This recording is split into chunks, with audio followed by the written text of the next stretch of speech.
பராசக்தி திரைப்படம் 1965 நடந்த நிகழ்வுகளை அடிப்படையாக வைத்து எடுக்கப்பட்ட படம். அன்றைய நிகழ்வுகள் இந்திய எதிர்ப்பு போராட்டம், அந்த இந்தி மும்மொழி போராட்டத்தை எதிர்த்து தமிழ்நாட்டிலே மாணவ பட்டாளம் கிளர்ந்து எழுந்து நடத்திய ஒரு போராட்டம். அதை போன்ற ஒரு வரலாற்று சிறப்பு மிக்க ஒரு போராட்டத்தை எந்த மாணவ இயக்கமும் எங்கேயும் நடத்தியதாக கிடையாது. எனவே 67 ஆட்சி மாற்றம் வந்ததற்கு அடிப்படை காரணமே அந்த மாணவர் சமுதாயம் நடத்திய போராட்டம் தான். எனவே அதை காங்கிரஸார் இன்றைக்கு எதிர்க்க வேண்டிய அவசியம் கிடையாது. பழைய காங்கிரஸ் அது. இன்றைக்கு இருக்கிற காங்கிரஸ் புதிய காங்கிரஸ்.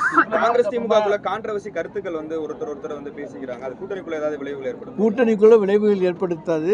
அவரவர்கள் தங்களுடைய ஆசைகளை வெளிப்படுத்தி கொண்டிருக்கிறார்கள். இவ்வளவு நாள் பராசக்தி படம் வெளியிடாம எலெக்ஷன் நேரத்தில் வெளியிடுறது தான் பல்வேறு சந்தேகங்கள் ஏற்பட்டுள்ளது. திமுகவே காங்கிரஸை வெளியே போறதுக்குண்டான நடவடிக்கைகள் எடுக்கிறா கிடையாது. ஆரம்பத்திலேயே நாங்கள் பொங்கல் வெளியீடு என்று அறிவித்து விட்டோம். அறிவித்து விட்டுத்தான் இந்த படம் வெளியே. நாங்கள் என்று சொன்னால் அந்த பட தயாரிப்பாளர்கள் பொங்கலுக்கு தான் அந்த படத்தை நாங்கள் கொண்டு வருவோம்னு சொல்லிட்டாங்க. ஆரம்பத்திலேயே ஜனநாயகனுக்கு போட்டியாக பராசக்தியா என்று கூட ஒரு 2-3 மாதங்களுக்கு முன்னாலேயே விவாதங்கள்லாம் விட்டது.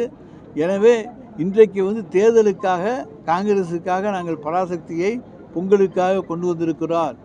அது திமுகவுக்கு இதுக்கு சம்மந்தம் இல்லை. அந்த பட தயாரிப்பாளர் கொண்டு வந்திருக்கார் என்று சொல்வது தவறு.